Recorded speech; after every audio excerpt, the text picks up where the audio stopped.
Hello dear students. तो अभी हम लोग देखने वाले हैं आज के वीडियो में कि स्फेरिकल रिफ्रैक्टिंग सरफेसेस क्या होते हैं और इससे रिलेटेड डेरिवेशंस की हम लोग यहाँ पर बात करेंगे। तो जिस तरह से हमने देखा था कि मिरर जो होते हैं आपके, वो क्या होते हैं, आपके रिफ्लेक्टिंग सरफेसेस होते हैं जहां से आपका क्या होता है, रिफ्लेक्शन होता है। सेम वे में यहाँ पर कुछ हम लोगों ने रिफ्रैक्टिंग सरफेसेस बनाए जहां से हम लोग क्या करवा सकते हैं, रिफ्रैक्शन करवा सकते हैं। एंड देन इसी की मदद से हम क्या करेंगे, लेंस बनाएंगे। तो लेंस की मदद से हम क्या करेंगे, इमेज फॉर्मेशन करेंगे। चलिए सबसे पहले देखते हैं कि रिफ्रैक्टिंग सरफेसेस क्या होते हैं। A portion of refracting medium whose curved surface form a part of sphere. ठीक है, तो ये सरफेसेस ऐसे होते हैं, किसी भी रिफ्रैक्टिंग मीडियम का वो सरफेस जो किसी स्फीयर का एक पार्ट बनाता है। फॉर एग्जांपल यहाँ पर अगर आप देखोगे तो ये मैंने ग्लास का स्लैब हम लोगों ने लिया है। ठीक है, ग्लास है हमारे पास, रॉड है, और ये वाला जो इसका सरफेस है, ठीक है, ये रिफ्रैक्टिंग मीडियम है, और ये जो इसका सरफेस है ये कैसा है, आपका एक कॉन्वेक्स शेप का है। तो यहां पर ये क्या बनाएगा, आपका एक रिफ्रैक्टिंग सरफेस। और देखते हैं हम लोग, इसको समझते हैं। यहां पर मैंने ग्लास की स्लैब ली है। अब मान लीजिए अगर मैं इस ग्लास की स्लैब को कुछ इस तरह से कट करूं, ठीक है, अगर मैं इस ग्लास की स्लैब को कुछ इस तरह से क्या कर देता हूं, कट कर देता हूं, तो यहां से अगर मैं इसको हटा दूं, ये इतना पोर्शन मैंने क्या कर दिया, हटा दिया। तो अब देखिए इसका ये वाला जो सरफेस है ना, किसकी तरह बिहेव कर रहा है, एक स्फेयर के पार्ट की तरह। ठीक है, ये क्या है, आपका एक स्फेयर है। अगर हम इसको पूरा कंप्लीट करें तो ये हमको क्या बनता हुआ दिखाई देगा, एक स्फेयर बनता हुआ दिखाई देगा। तो ये किसकी तरह बिहेव कर रहा है, एक स्फेयर के पार्ट की तरह। तो ये जो आपका सरफेस बना है, इसको हम क्या बोलते हैं, रिफ्रैक्टिंग सरफेस। कैसा सरफेस बना है ये आपका, कॉन्वेक्स। ठीक है, देखिए कॉन्वेक्स वाला जो पार्ट है वो क्या है, यहाँ पर उभरा हुआ जो पार्ट है, इसको हम क्या बोलते हैं, कॉन्वेक्स। नाउ अगर मैं इसी सरफेस को, ये जो मेरे पास ग्लास की रॉड है, अगर मैं इसको इस तरह से कट कर दूं, ये यहां पर, तो ये वाला जो आपका शेप बनेगा, ये पोर्शन मैंने यहां से पूरा हटा दिया। अंदर क्या है, ये पूरा ग्लास है, बाहर क्या है, एयर है। तो यहां पर ये जो शेप बना है, इसको हम क्या बोलते हैं, यहाँ पर कॉनकेव शेप। बिकॉज अगर आप इसको कंप्लीट करते हो तो ये भी अगेन क्या दिखेगा आपको, एक स्फेयर का पार्ट दिखने वाला है। तो ऐसे सरफेस को हम क्या बोलते हैं, रिफ्रैक्टिंग सरफेस, और इनके थ्रू हम क्या करवाते हैं, इमेज फॉर्मेशन करवाते हैं। चलिए थोड़ा सा हम इसको देख लेते हैं। ये मेरे पास देखिए मैंने कॉन्वेक्स वाला जो शेप है उसको यहाँ बनाया। अगर आप स्फेयर को कंप्लीट करते हो तो अंदर की तरफ बनेगा, मतलब कि इस कॉन्वेक्स सरफेस का जो सेंटर है वो कहाँ आना चाहिए, अंदर। यहाँ पर इस रिफ्रैक्टिंग सरफेस का जो मिड पॉइंट होता है, इसको हम क्या बोलते हैं, पोल। और ये जो स्फेयर बनाएगा, जिस स्फेयर का ये पार्ट है, उसके सेंटर को हम क्या बोलते हैं, सेंटर ऑफ कर्वेचर। ये आपका क्या होगा, जो लाइन इसको ज्वाइन कर रही है पोल और सेंटर को, इसको हम क्या बोलते हैं, प्रिंसिपल एक्सिस। पोल से सेंटर के बीच के डिस्टेंस को हम क्या बोलते हैं, आर। कॉन्केव के केस में भी सेम चीज हो रही है, बट इसमें जो सेंटर है वो आपका कहाँ आएगा, बाहर, क्योंकि आपका जो स्फेयर बनेगा वो किधर बनेगा, बाहर की तरफ। ठीक है, तो ये हुआ यहाँ पर आपका क्या, रिफ्रैक्टिंग सरफेस। चलिए अब हम फटाफट से इसके डेरिवेशंस को देखते हैं। तो डेरिवेशन देखने के पहले हम लोग एक साइन कन्वेंशन को यहाँ पर देखते हैं, और कुछ अजम्पशन जो हम लोग लेंगे उसको हम लोग एक बार देखते हैं। देखिए साइन कन्वेंशन यहाँ पर हम लोग क्या यूज करने वाले हैं, जैसा कि हमने मिरर के केस में साइन कन्वेंशन का यूज किया था, सेम वे में हम लोग यहाँ पर साइन कन्वेंशन यूज करने वाले हैं।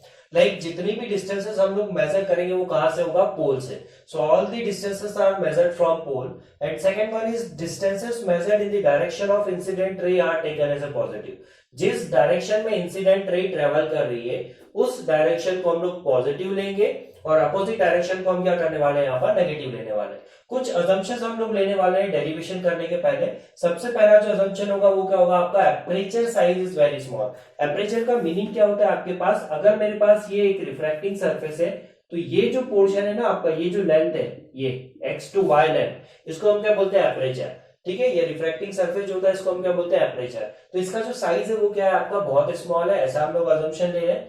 सेकेंड अजम्पशन हम क्या लेंगे कि object is a point size object on a principal axis. मतलब यहाँ पर जो आपके ऑब्जेक्ट हम लोग लेने वाले हैं वो कैसे लेने वाले हैं, पॉइंट साइज। और कहां पर होगा आपका ऑब्जेक्ट, कहां पर लाई करेगा, हमेशा principal axis.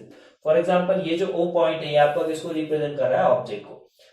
Incident ray, refracted ray makes small angle with the principal axis. यहाँ पर जो इंसिडेंट रे होगी, फॉर एग्जांपल यहाँ से एक इंसिडेंट रे ऐसी गई, तो ये जो इंसिडेंट रे इस एक्सिस के साथ एंगल बना रही है, ये क्या होगा आपका, ये स्मॉल एंगल होगा। सेम वे में जब ये लाइट रे रिफ्रैक्ट होकर यहाँ पर कहीं पर आएगी, तो ये वाला जो एंगल होगा आपका, ये भी क्या होने वाला है, आपका एक स्मॉल एंगल होने वाला है। तो ये कुछ अजम्पशंस हम लोग यहाँ पर लेंगे, और इसके बेसिस पे हम लोग यहाँ पर डेरिवेशन करने वाले हैं। तो ये बहुत इंपॉर्टेंट डेरिवेशन होता है आपका बोर्ड के पॉइंट ऑफ व्यू से। ठीक है, तो इसको ध्यान से देखिएगा। टोटल हमारे पास 5 से 6 केसेस होते हैं, तो सभी आपके लिए इंपॉर्टेंट है। अगर आपको एक समझ में आ जाता है तो बाकी के डेरिवेशन आप इजीली कर पाएंगे। तो चलिए देखते हैं हम लोग सबसे पहला डेरिवेशन। चलिए तो यहाँ पर हम लोग सबसे पहले देखते हैं refraction at convex spherical surface. तो कॉन्वेक्स स्फेरिकल सरफेस के लिए रिफ्रैक्शन का हम लोग डेरिवेशन करते हैं। तो यहाँ पर मैंने कंडीशन ली है when object is in rare medium and image form is real. मतलब ऑब्जेक्ट को हम क्या रखेंगे, रेयर मीडियम में रखेंगे और इमेज कैसे बनने वाली है, रियल इमेज बनने वाली। ऑब्जेक्ट को हम बाहर भी रख सकते हैं, अंदर भी रख सकते हैं, मतलब कि हम लोग इसको रेयर मीडियम के अंदर भी रख सकते हैं और डेंसर में भी। तो ये अलग अलग यहाँ पर क्या बनने वाले आपके केसेस। तो पहला केस हम देखते हैं कि जब ऑब्जेक्ट कहाँ है आपका, रेयर मीडियम में, और इमेज कैसे बनने वाली है आपकी, रियल इमेज। तो चलिए सबसे पहले देखो मैंने क्या कर रखा है, यहाँ पर आपका पोल बना दिया। ये सरफेस है आपका कॉन्वेक्स, ये इसका सेंटर, ये आपका क्या है, ऑब्जेक्ट है। सेंटर से मैंने एक लाइन ड्रॉ की जो हमारी क्या होगी, यहाँ पर नॉर्मल होगी, क्योंकि सेंटर से कोई भी लाइन किसी स्फेरिकल सरफेस को जब टच करती है तो वो क्या होती है, उस पर 90 डिग्री। नाउ ये मेरे पास क्या है, एक ऑब्जेक्ट है। तो चलिए देखिए ऑब्जेक्ट से यहाँ पर क्या करी आपकी, एक रे गई, ठीक है। इस पॉइंट के ऊपर क्या हो गई आपकी रे, इंसिडेंट हुई। ऑब्जेक्ट से एक रे आई और इस पॉइंट के ऊपर क्या हुई, इंसिडेंट हुई। तो ये जो रे है, जो एंगल बनाएगी नॉर्मल के साथ, ये क्या होने वाला है आपका, एंगल ऑफ इंसिडेंस। और इस पॉइंट को मैं नाम दे रहा हूं पॉइंट ए, ठीक है। अब ये जो रे है इसको जाना कैसा चाहिए था, इस तरह से। लेकिन ये रे कहां जाएगी आपकी, ये रे रेयर टू डेंसर जा रही है। और जब भी light ray rare to denser medium travel करती है तो वो क्या होती है, टुवर्ड द नॉर्मल शिफ्ट होती है। मतलब कि ये जो रे है, ये जो आपकी सीधी जाने वाली थी, ये क्या होगी, इधर नीचे की तरफ क्या होने वाली है आपकी, शिफ्ट होने वाली है। तो ये रे मान लीजिए नीचे की तरफ शिफ्ट हुई और यहां पर आकर क्या हो गई, इस पॉइंट पर आकर क्या हुई, मिली। तो देखिए रे जो है वो एक्चुअल में जाकर प्रिंसिपल एक्सिस पर मिल रही थी। यहाँ पर इमेज कैसे बन रही है आपकी, रियल। नाउ एक इमेज बनाने के लिए दो रे चाहिए, एक रे आपकी ये गई, सेकंड रे हम लोग ये ले लेते हैं, मान लेते हैं। तो ये दोनों जब वहां पर मिलेगी तो यहाँ पर क्या बनने वाली, इस ऑब्जेक्ट की इमेज बनने वाली। इसको मैंने नाम दिया क्या, आई। नाउ एंगल्स की अगर हम बात करें तो ये जो ऑब्जेक्ट है इसका जो एंगल बन रहा है किसके साथ, प्रिंसिपल एक्सिस के साथ, इसको हम लोग बोलते हैं अल्फा, ठीक है। और ये बहुत स्मॉल होगा, हम लोगों ने असम्पशन में देखा। ये इमेज है, जो इमेज का एंगल बनेगा प्रिंसिपल एक्सिस के साथ, इसको हम क्या बोलते हैं, बीटा। तो इमेज का एंगल हो गया आपका यहाँ पर बीटा, और ये जो सेंटर है इसका जो एंगल होगा इसको हम क्या बोलते हैं, गामा। तो ये हो गया आपका गामा। ये इंसिडेंट एंगल था, इसको हमने क्या बोला, आई। और ये जो है देखिए नॉर्मल कहां पर है आपका, नॉर्मल ये रहा, ये ब्लैक वाला नॉर्मल है, और ये आपकी क्या है, रिफ्रैक्टेड है। तो इन दोनों के बीच का ये वाला जो एंगल होगा, ये क्या होगा हमारा, आर, एंगल ऑफ रिफ्रैक्शन। तो यहाँ पर अल्फा क्या है, angle between incident ray and principal axis. Beta क्या है आपका, angle between refracted ray and principal axis. Gamma क्या angle between normal ray and principal axis. और आई क्या है आपका, एंगल ऑफ इंसिडेंस। आर क्या है आपका, एंगल ऑफ रिफ्रैक्शन। अब यहाँ पर हमको क्या निकालना है, यहाँ पर एक रिलेशनशिप फाइंड करना है इस स्फेरिकल सरफेस के लिए। तो हमको पता है कि यहाँ पर क्या हो रहा है, रिफ्रैक्शन। और रिफ्रैक्शन जब भी होगा तो वहां पर कौन सा लॉ एप्लीकेबल होगा आपका, स्नेल्स लॉ। और स्नेल्स लॉ क्या बोलता है, mu is equal to, Snell's law is equal to क्या होता है आपका, mu is equal to sine i by sine r. तो अल्टीमेटली हमको करना क्या है, हमको फाइंड आउट करना है आई और आर की value in the terms of alpha, beta and gamma. तो थोड़ा सा हम लोग यहाँ पर मैथमेटिक्स का यूज करेंगे और उसके बाद अल्फा, बीटा, गामा की जो वैल्यू है आई और आर के टर्म्स में निकाल कर और इस एक्सप्रेशन को हम लोग यहाँ पर डिराइव करेंगे। तो चलिए हम लोग देखते हैं डेरिवेशन वाला पार्ट यहाँ पर। चलिए तो इस डेरिवेशन को हम लोग स्टेप बाय स्टेप देखते हैं, और आप इसको बहुत केयरफुली देखिएगा, क्योंकि अगर आपको एक डेरिवेशन आ गया तो बाकी के सारे डेरिवेशन आप खुद से कर सकते हो। तो स्टेप बाय स्टेप देखते हैं कि कैसे हम लोग इसको सॉल्व करें। सबसे पहली स्टेप हम लोग क्या कर रहे हैं यहाँ पर, जैसा कि मैंने बताया कि हमको क्या निकालना है, आई और आर की वैल्यू। तो यहाँ पर हम क्या करते हैं, सबसे पहले आई और आर की वैल्यू कैलकुलेट करते हैं। उसके लिए मैंने क्या किया, देखो एक ट्रायंगल लिया, कौन सा, ACO, ठीक है, ACO, ACO। यही ट्रायंगल क्यों लिया, क्योंकि इसके अंदर मेरा क्या आ रहा है, एक्सटीरियर में आर आ रहा है। या आप ध्यान रख सकते हो इसको हमेशा, कि जब भी आप दो ट्रायंगल सिलेक्ट करोगे आई और आर निकालने के लिए, जब भी आपको आई निकालना है, मतलब कि इंसिडेंट एंगल, तो इंसिडेंट एंगल कहां से बनता है आपका, ऑब्जेक्ट से। तो आप कौन सा ट्रायंगल लोगे, AC कॉमन होगा, ठीक है, जो सेंटर से लाइन आ रही है। और O अगर आप लेते हो तो आपको आई की वैल्यू मिलेगी, और AC के साथ अगर आप आई लेते हो तो आपको क्या मिलने वाला है, आर की वैल्यू। तो पहला ट्रायंगल मैंने लिया कौन सा, ACO। इस ACO ट्रायंगल को देखो यहाँ पर मैंने ड्रॉ कर दिया, ये जा रही है आपकी लाइन AC, ये O। यहाँ का एंगल कितना है, अल्फा, यहाँ का एंगल कितना है, गामा, बाहर का एंगल कितना है, आई। तो हमको पता है, हमने छोटी क्लासेस के अंदर पढ़ा है कि जो आपका एक्सटीरियर एंगल होता है वो क्या होता है, sum of two opposite interior angle. तो यहाँ पर देखो कि ये जो एक्सटीरियर एंगल है वो कौन सा है आपका, आई, और इसके अपोजिट में जो दो इंटीरियर एंगल है वो क्या, अल्फा प्लस गामा। तो यहाँ पर आई इज इक्वल टू कितना हो गया आपका, अल्फा प्लस गामा। कौन सी प्रॉपर्टी से, exterior angle is a sum of two opposite interior angle. तो मेरे पास क्या आ गई, आई की वैल्यू आ गई। नाउ सेकंड मुझे क्या निकालना है यहाँ पर, आर। तो आर निकालने के लिए मैं कौन सा ट्रायंगल लूंगा, ए सी आई, बिकॉज इसके अंदर क्या आ रहा है आपका आर। देखो ए सी आई को मैंने यहां पर बनाया, सी को एक्सटेंड करा, यहाँ का एंगल कितना है गामा, यहाँ का एंगल कितना है आपका बीटा, और ये एंगल आपका कितना है आर। अगेन सेम प्रॉपर्टी लगाई, तो देखो बाहर वाला एंगल कौन सा है यहाँ पर गामा, तो गामा इज इक्वल टू कितना आ रहा है आपका आर प्लस बीटा।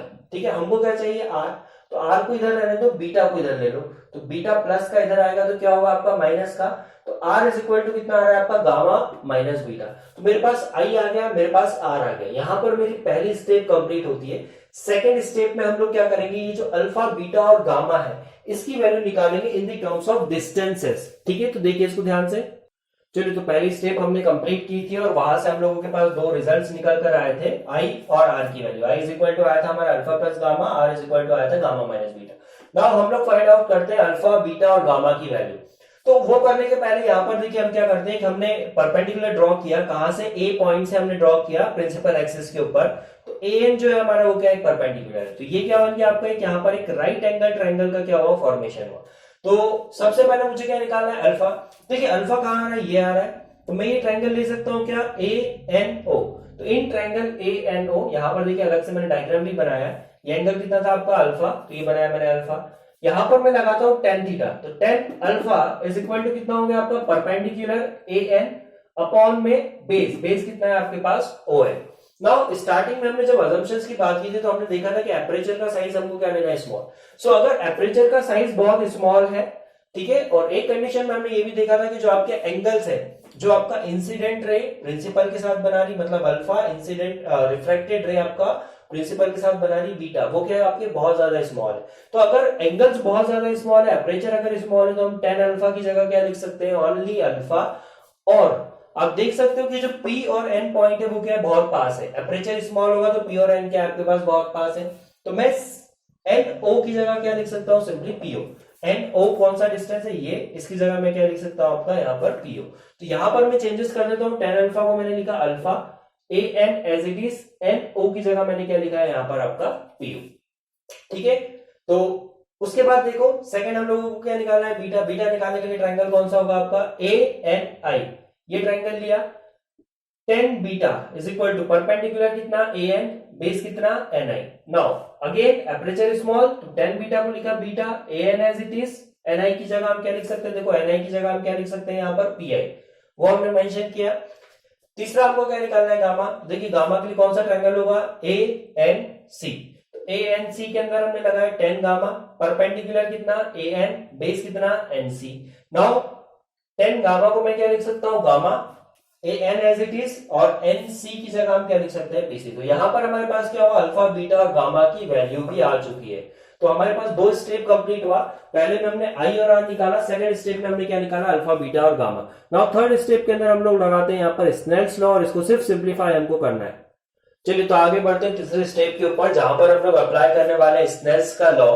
तो स्नेल्स का लॉ क्या बोलता है कि आपका जो म्यू होगा वो क्या होगा, sine I divided by sine r. अब यहां पर एक इंपॉर्टेंट चीज ये आती है कि आपको ये देखना है कि आपका ऑब्जेक्ट कहां रखा है, आपकी रे कहां से कहां ट्रेवल करी। फॉर एग्जाम्पल ये जो केस था उसमें हमने ऑब्जेक्ट को कहां रखा था, रेरर मीडियम में, तो मेरी जो रे है वो कहां से कहां जा रही, रेरर टू डेंसर मीडियम। तो रेरर को हम लोग मान लेते हैं कि एयर है और ये हमारा क्या है, ग्लास है। तो लाइट रे आपकी कहां से कहां जा रही, एयर टू ग्लास। तो हम लोग क्या लिखेंगे यहाँ पर, ए म्यू जी। ठीक है, ये हम पहले भी डिस्कस कर चुके हैं कि हम इसको किस तरह से लिखते हैं। तो ये क्या हो गया आपका, A mu G is equal to sine I divided by कितना हो गया आपका, साइन आर। अब ये जो ए म्यू जी है वो क्या है आपका, ग्लास का refractive index with respect to air. तो ये क्या है आपका, ग्लास का एब्सोल्यूट रिफ्रैक्टिव इंडेक्स, या कह लीजिए कि आपका जो रिफ्रैक्टिंग सरफेस है उसका एब्सोल्यूट रिफ्रैक्टिव इंडेक्स। तो एब्सोल्यूट रिफ्रैक्टिव इंडेक्स को हम सिर्फ किससे रिप्रेजेंट कर सकते हैं, आपका म्यू से। ठीक है, इक्वल टू में क्या आएगा आपका, sine i by sine r था। अब यहाँ पर एपरेचर का साइज स्मॉल है, तो आई जो है आपका एक स्मॉल एंगल है, तो साइन आई को हम क्या लिख सकते हैं, आई, और साइन आर को हम क्या लिख सकते हैं यहाँ पर, आर। ठीक है, कॉस को नहीं लिखते हैं हम लोग, साइन और टेन को सिंपली, अगर एंगल स्मॉल है तो साइन थीटा को थीटा लिख सकते हैं, टेन थीटा को थीटा लिख सकते हैं, बट कॉस को नहीं लिखते हैं। ठीक है, तो यहाँ पर हमने क्या लिखा इसको, आई बाय आर। इस आर का इधर इंटू किया तो ये हो गया आपका mu r is equal to कितना, i. Now from equation 1 and 2, पहली और दूसरी इक्वेशन से मैं क्या करता हूं, वहां पर आई और आर की वैल्यू पुट करता हूं। तो यहां पर देखिए mu as it is, r की वैल्यू कितनी, गामा माइनस बीटा, पुट किया। इक्वल टू में कितना है, आई कितना है आपका, अल्फा प्लस गामा, इसको यहां पर पुट किया। तो ये पुट करने के बाद मैंने इसका अंदर इंटू कर दिया, तो अंदर इंटू करने पे कितना आ रहा है आपका यहाँ पर mu gamma minus mu beta is equal to alpha plus gamma. इसको थोड़ा सा अपन और सिंप्लीफाई करके पहले लिख लेते हैं। जहां पर मैं क्या कर रहा हूं देखो, मैं यहां पर क्या कर रहा हूं, ये जो गामा है इसको एक तरफ कर देता हूं, बाकी टर्म्स को एक तरफ। तो ये हो जाएगा आपका mu gamma minus gamma plus का गामा है, उधर से इधर आएगा तो कितना हो गया माइनस का gamma is equal to mu beta plus alpha. ठीक है, इन दोनों में से कॉमन क्या है आपके पास गामा, तो अंदर क्या बचेगा आपका mu minus 1 is equal to mu beta plus gamma. तो इस इक्वेशन को हमने थर्ड नाम दिया था, इस इक्वेशन को हम क्या कर देते हैं फोर्थ इक्वेशन का नाम दे देते हैं। नाउ अभी हमको क्या करना है, अल्फा बीटा और गामा की वैल्यू पुट करना है और उसके बाद आपको जो डिस्टेंस है वो सारी यहां पर पुट करना है। तो देखते हैं अल्फा बीटा गामा की वैल्यू यहां पर हम लोग पुट करके देखते हैं क्या होगा। चलिए, तो यहां पर हम लोगों ने देखिए लास्ट में एक एक्सप्रेशन निकाला था जिसको हमने इक्वेशन नंबर 4 नाम दिया, mu gamma into mu minus 1 is equal to mu beta plus alpha. Now इसमें हम लोग अल्फा बीटा गामा की वैल्यू पुट कर देते हैं। तो देखिए अल्फा बीटा गामा की जब मैं वैल्यू पुट करूंगा तो गामा की जगह मैंने क्या पुट किया, an अपॉन पीसी, ठीक है, into mu minus 1 is equal to mu. Beta की जगह मैंने क्या पुट किया, an upon P I plus alpha की जगह मैंने पुट किया an अपॉन में पीओ। अब देखिए यहां से क्या हो रहा है, आपका an कॉमन आ रहा है क्या, हाँ आ रहा है, तो an को हमने बाहर लिया, अंदर क्या बचा mu by P I plus 1 by PO. इस तरफ भी क्या था आपका an, तो an से an को हमने क्या कर दिया, कैंसिल कर दिया। नाउ अभी मेरे पास देखो पीसी पीआई और पीओ, इसकी वैल्यू को मुझे पुट करना है। तो सारी डिस्टेंसेस यहाँ पर कहां से मेजर हो रही है आपकी, देखिए पोल से, जो कि हमारा साइन कन्वेंशन भी है। देखिए पी से सी की अगर मैं बात करूं तो पी से सी पोल से सेंटर की डिस्टेंस को हम क्या बोलते हैं, आर। अब देखिए इंसिडेंट रे ऐसी जा रही, तो ये डायरेक्शन हमारे लिए क्या है, पॉजिटिव है, ठीक है। तो ये जो डिस्टेंस हो गई ये क्या हो गई आपकी प्लस आर। पी से आई का जो डिस्टेंस है, पोल से इमेज का डिस्टेंस को हम क्या बोलते हैं, वी। तो ये जो पी आई है वो हमारा क्या हो गया, प्लस का वी अगेन डायरेक्शन। नाउ ये जो डायरेक्शन है आपकी क्या होगी, नेगेटिव। तो यहां पर जो u है आपका पी से o का जो डिस्टेंस है वो कितना होगा आपका माइनस का u। यहां पर पुट अगर करें तो म्यू माइनस 1 अपॉन पीसी, तो mu minus 1 upon r is equal to mu upon में पी आई की जगह पुट किया v माइनस, माइनस क्यों, क्योंकि ये प्लस था, जब मैं पीओ की वैल्यू को माइनस यू पुट करूंगा तो प्लस माइनस क्या हो गया आपका माइनस, तो माइनस का कितना आ रहा है आपका 1 बाय यू। तो ये मेरे पास एक एक्सप्रेशन आ रहा है किसी भी रिफ्रैक्टिंग सरफेस के लिए जहां पर हमारे पास रिलेशनशिप है आर वी यू और म्यू के अंदर, यहां पर कोई फोकस नहीं होता है, ठीक है। तो वो कोई हम लोगों ने यहाँ पर रिलेशन बनाया नहीं है, यहाँ पर फोकस यहाँ पर नहीं आएगा। तो ये जो रिलेशन है आपका हर एक spherical surface, refracting spherical surfaces के लिए वैलिड है, अगर आपका ऑब्जेक्ट कहां पर है, रेयर मीडियम में। ऑब्जेक्ट अगर रेयर मीडियम में है तो हमेशा आपका एक्सप्रेशन क्या आने वाला है, यही आने वाला है। ऑब्जेक्ट अगर डेंसर मीडियम में हम लोग रखते हैं तो यहां पर थोड़ा सा चेंज आएगा, ये जो u है ना ये यहां पर आ जाएगा v की जगह, और v जो है वो कहां पर आ जाएगा, u की जगह। तो रेयर मीडियम के लिए आपका एक्सप्रेशन क्या आने वाला है, यही आने वाला है हर एक केस में। तो अभी हम लोगों ने पहला केस देखा जिसके अंदर हमने क्या देखा कि जब ऑब्जेक्ट हमारा कहां पर है, रेयर मीडियम में है और इमेज कैसी बन रही है, रियल। नाउ इसी का हम लोग सेकंड केस देखते हैं जहां पर हमारा जो ऑब्जेक्ट है वो कहां पर है, रेयर मीडियम में ही है, लेकिन इमेज कैसी बनने वाली है यहाँ पर, वर्चुअल। 3 स्टेप में हमने इस क्वेश्चन को करा है, इस डेरिवेशन को करा है। बच्चों को थोड़ा सा टफ लगता है ये डेरिवेशन क्योंकि बड़ा है, लेकिन घबराने की कोई जरूरत नहीं, आप इसको स्टेप बाय स्टेप कीजिए। पहली स्टेप क्या करना है आपको, यहाँ पर आई और आर की वैल्यू निकालना है in the terms of alpha beta gamma. Second step क्या हो जाएगी आपकी, अल्फा बीटा गामा की वैल्यू निकालना है। और थर्ड स्टेप क्या होती है आपकी, स्नेल्स लॉ आपको यहाँ पर अप्लाई करना है। स्नेल्स लॉ लगाते टाइम थोड़ा सा हमको केयरफुली यहाँ पर काम करना पड़ेगा, अगर ऑब्जेक्ट हमारा कहां पर रखा हुआ है, डेंसर मीडियम के अंदर। तो चलिए इसका सेकंड केस देखते हैं जब आपकी इमेज कैसी बन रही है, वर्चुअल।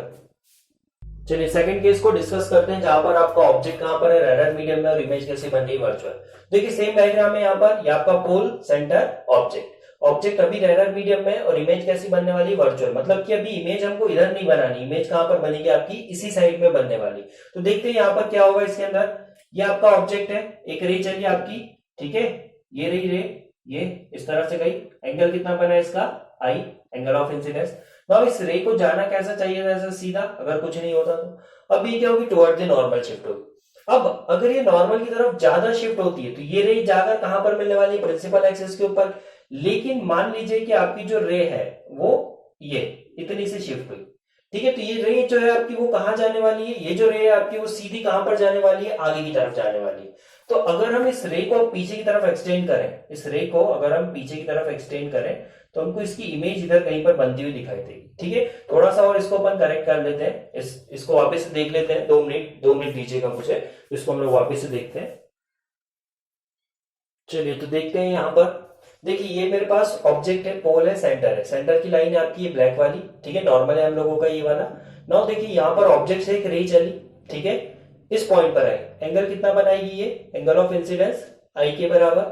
नाउ ये जो रे है अगर मीडियम नहीं होता तो ये इस डैश लाइन की तरह क्या चल जाती, सीधी चल जाती, बट मीडियम है तो किधर शिफ्ट होने वाली, टुवर्ड्स दी नॉर्मल। अब देखिए जब ये टुवर्ड्स दी नॉर्मल शिफ्ट होगी तो अगर ये ज्यादा इस तरफ बेंड होती है तो ये कहां बना लेगी, रियल इमेज।